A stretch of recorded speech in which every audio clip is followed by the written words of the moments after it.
Hello there, one and all, beautiful souls. Thank you for tuning into my channel, Galactic Mythology.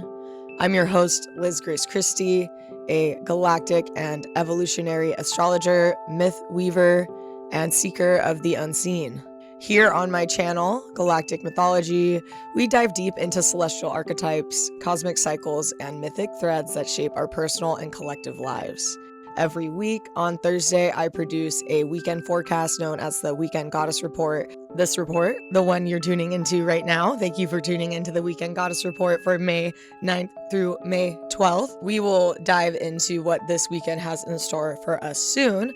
I just wanted to do a little briefing for those of you who are new to my channel. I have been creating weekend forecasts since November 1st, 2024, and the whole entire idea behind it was to give more credence to the asteroid goddesses and the feminine points and places in an astrological chart in general. With that in mind, I chose to focus on creating weekend reports because Friday is Freya's day, also known as Venus's day, and Monday is the moon's day. These are the 2 days out of our 7 days of the week that are ruled by feminine planets. I guess the moon isn't a planet, but in astrology, we consider it a planet. They are the only 2 days out of the 7 days of a week that are under the domain of the feminine. Carrying on with the forecast going through Friday into Monday, we focus on the asteroid goddesses as well as points and places that are feminine in nature in the study of astrology. I don't have every single feminine point on my event charts for these reports. I do have a select few of goddesses and points that I work with that are feminine throughout these forecasts, and I do tend to detract and expand on certain goddesses depending on the influence they have for the weekend. So lately I've been talking a lot about Juno because asteroid goddess Juno has been making a lot of points and aspects to important planets in the zodiac above our heads. Today I'm going to elaborate more on Juno, and I will also be talking about the goddess Vesta. The moon will be in a full moon this weekend, and we will find the moon to be in a sandwich between Vesta and Juno, and that is why those goddesses will be a point of topic for this weekend. Other weekends are going to have varying characters of the feminine, but either way, the focus is on the femmes here. I have observed through the execution of these reports since November 1st, 2024, that similar to what the Buddha says, which is you can observe the whole entire universe in a grain of sand. That certainly holds true with my study of the asteroid goddesses in relation to current events and just what other astrologers are saying outside of my podcast in relation to forecasts and daily transits.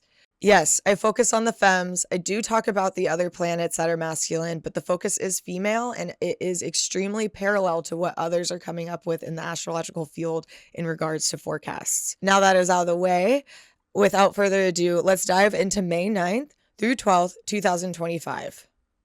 We are starting the weekend off on May 9th at 12 a.m. Pacific Standard Time. I'm reporting from Portland, Oregon, the west coast of the United States, so Pacific Standard Time. We are starting off with the moon in Libra and black moon Lilith in the sign of Libra on Friday.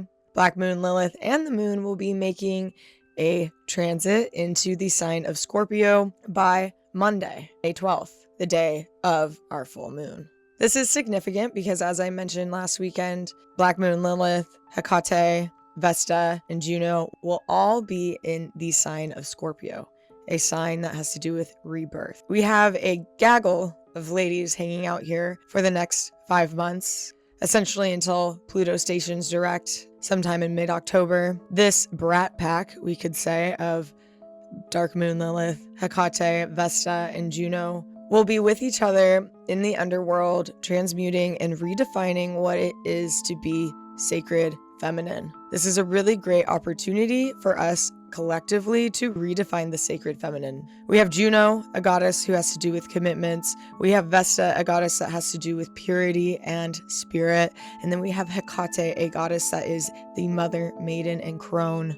Vesta and Hecate are very liminal, where Juno is very grounded in this physical reality. Hecate is a guide in many ways, and Vesta is a guide as well. I would say Vesta is a more passive guide, where Hecate is very active. With these goddesses all hanging out with each other for the next 5 months, like I said, this is an opportunity to redefine what the sacred feminine means to you. Black Moon Lilith will be hanging out with them, and Black Moon Lilith embodies basically all the female archetypes that have been cast into the dark. She is a presence in a natal chart and an event chart that tends to subdue wherever it is, because it is a point of tension, a point of denial. We can work with Black Moon Lilith in an event chart and in our own natal charts by understanding where she is and who she's influencing, and how those archetypes that are being influenced under Lilith are actually strengths of our psychology and our humanity. Lilith isn't all bad. She's suppressed, and suppressed things need to be expressed. And with this Pluto retrograde and these goddesses hanging out in the sign of Scorpio, a sign that is comfortable and co-ruled by Pluto, we are entering a theme here for the next 5 months of rebirth, specifically on what it means for us in our divine feminine. We have Venus in Aries, and Venus in Aries is traditionally not a very comfortable placement for Venus. However, like I said, we are entering a theme of redefining the sacred feminine. And we are entering a theme of redefining what it means to be a human in general. We had Neptune cross over into Aries. Neptune has to do with our spirituality. We have Venus in Aries, and we will have Saturn in Aries.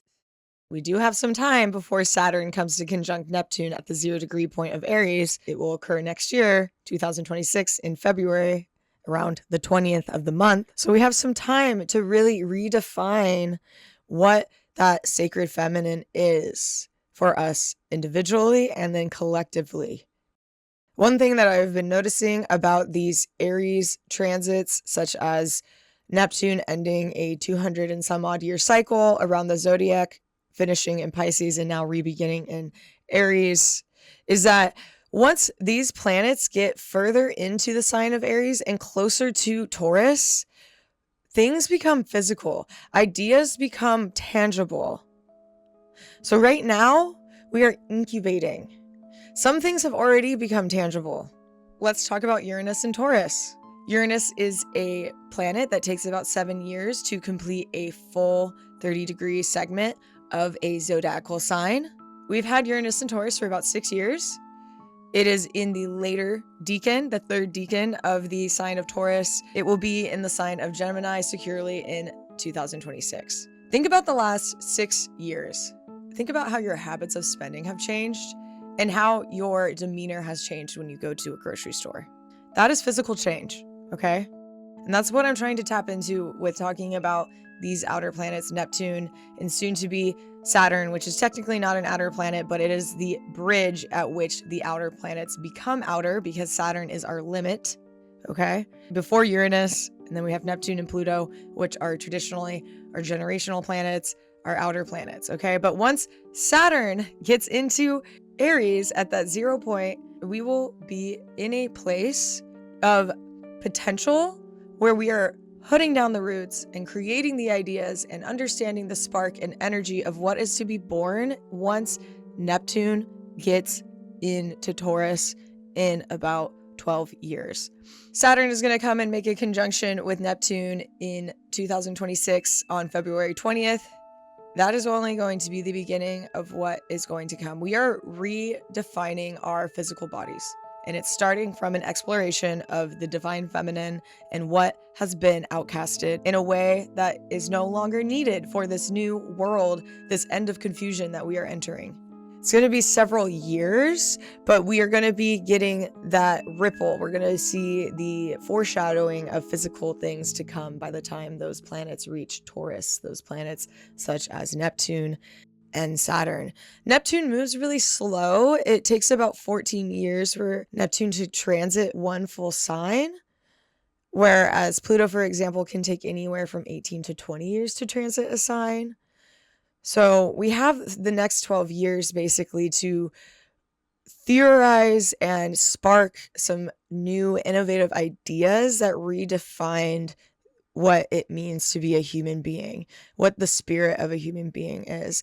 And I think that is so beautiful, considering we are having that congregation with our feminine, our dark feminine, dark moon Lilith, Hecate, and Juno. Juno has been cast into a dark feminine role due to her submission to Zeus, which I have spoke in other episodes about how that is actually an empowered position for Juno, considering that it is part of our evolution to go through this patriarchal society like we have for the past centuries.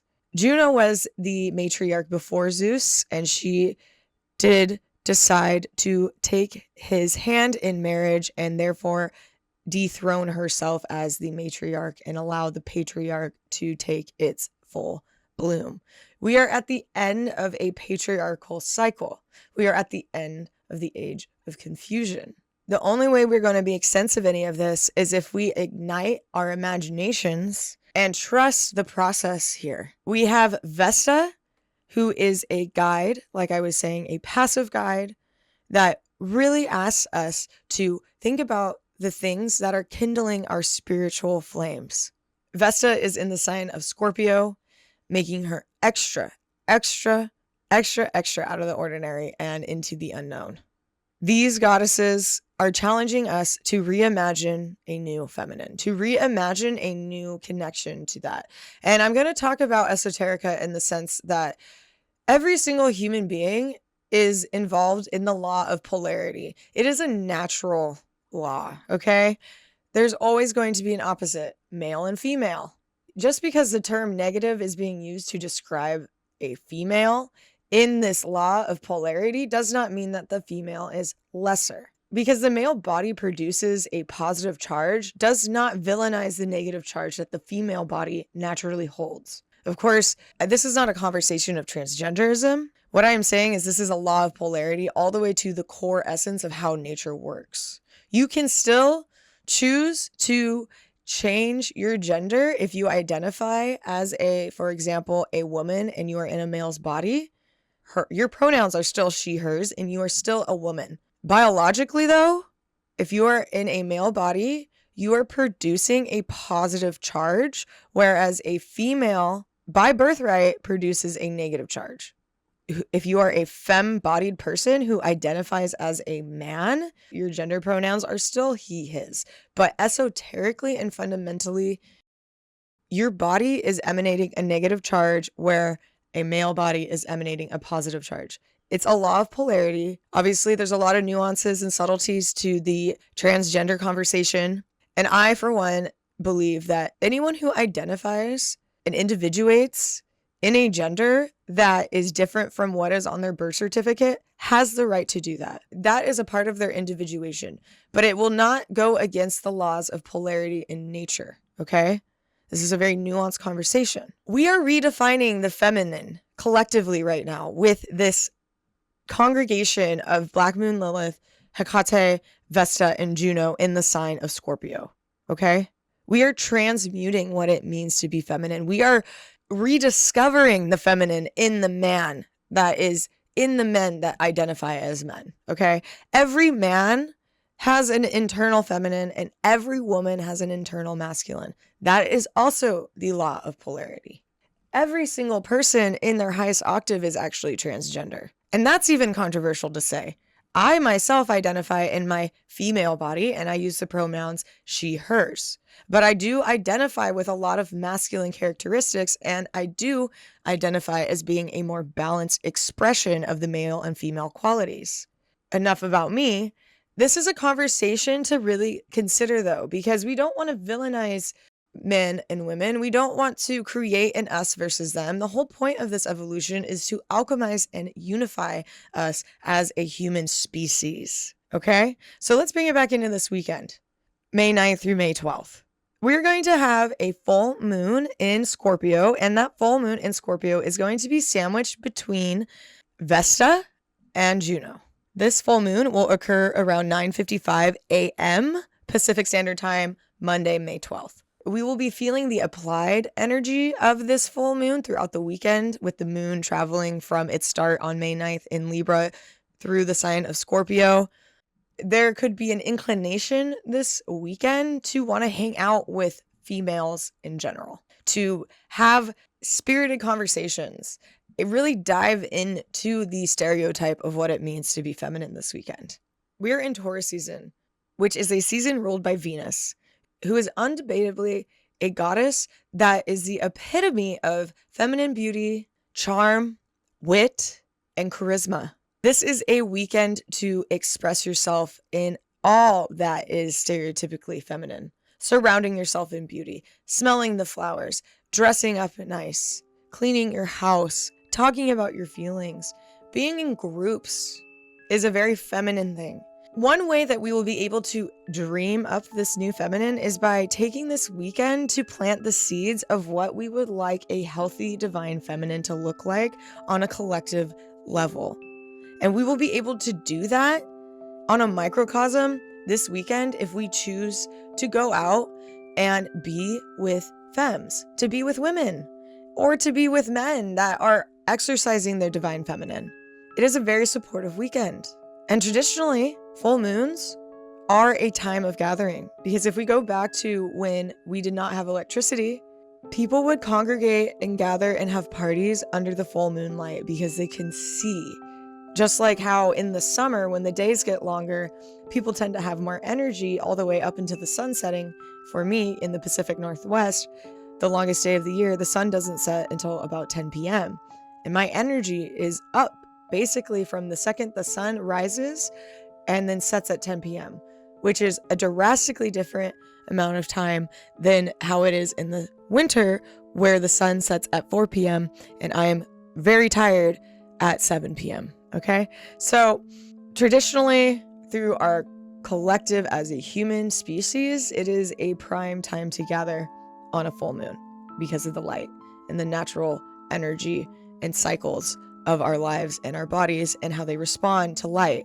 We are more active when it's lighter out. The full moon, yes, the moon is in Scorpio, which can be somewhat of a scary natal placement and gets somewhat of a bad rap up there because it is so unpredictable, okay? Scorpios are unpredictable. Scorpios are very subconscious. They operate on a layer of the unseen. People who have strong Scorpio placements are masters at the facade. Their control is mostly subconscious. So anything you are seeing on a physical layer in this realm from these Scorpio dominant people is really only scratching the surface of what is hiding under there and what is operating. It is interesting to me because I feel like Scorpios have the ability to be really good liars, but they also have the ability to be awful liars because they don't have a lot of substance for their lies. You can tell if a Scorpio is lying if they will not give you that much context. Because the thing is that they're hiding something subconsciously. And I'm not trying to say that all Scorpios are prone to lying. It's more that Scorpios are unaware of the fact that they're lying because they're protecting themselves from something. They don't want you to dive any deeper. So they will create a facade and then start to believe that facade so well on the outside that you won't even probe any deeper. They have a very stern mystique to them, and this stern mystique is something that we need to explore for the next 5 months so that it becomes more in conjunction with what's actually happening down there.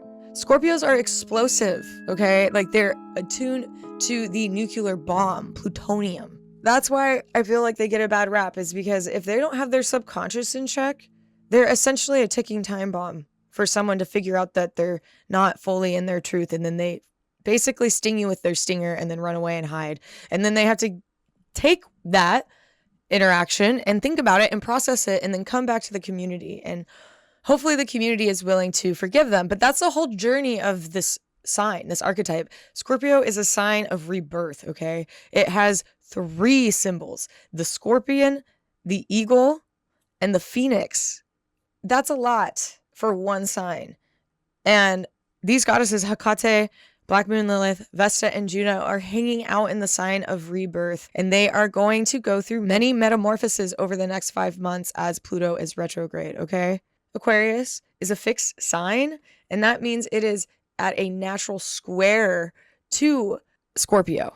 Scorpio is a fixed sign, so there's tension in this exploration of the underworld. A square suggests a crossroads. So this next 5 months with Pluto and with this Scorpio party of the goddesses and Pluto and Aquarius at a natural square to one another, it's a crossroads. People are going to be choosing, okay?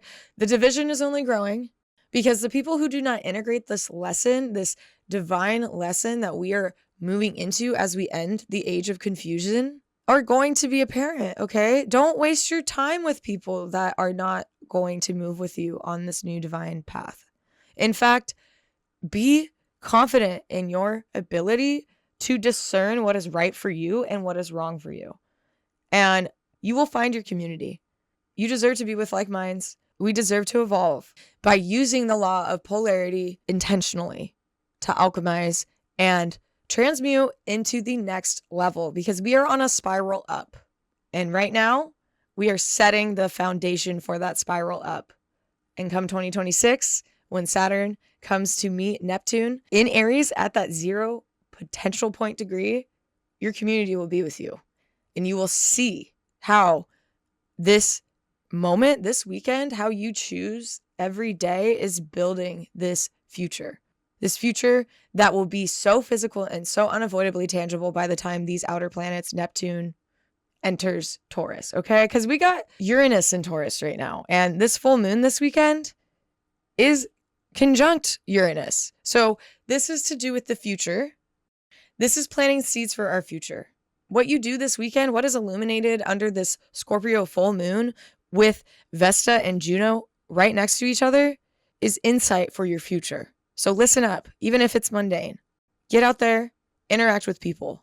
If you don't find yourself in a place where you can go and socialize with your spirit guides, okay? Because Vesta is the goddess of spirit, and she is a guide that is from the inside, where Hecate is a guide that will physically manifest and show you where to go. There are signs and synchronicities in this weekend, so just pay attention even if you don't find yourself socializing.